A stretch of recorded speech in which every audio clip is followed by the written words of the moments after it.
জনসাধারণ গ্রহণ করুন দক্ষিণ করিমগঞ্জ সমষ্টির কংগ্রেসের সম্ভাব্য প্রার্থী তথা গৌহাটি হাইকোর্টের বিশিষ্ট আইনজীবী জনাব আব্দুস সাবুর তাওয়াদার সাহেবের পক্ষ থেকে সংগ্রামী অভিনন্দন।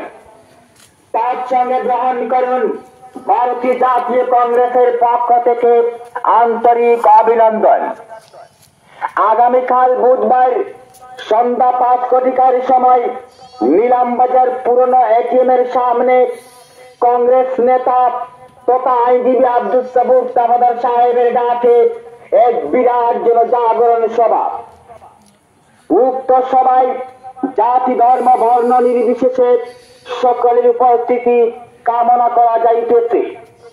ধন্যবাদ আনতে আব্দুস সাবুর তাওয়াদার দক্ষিণ করিমগঞ্জ কংগ্রেস সম্ভাব্য প্রার্থী। ধন্যবাদ।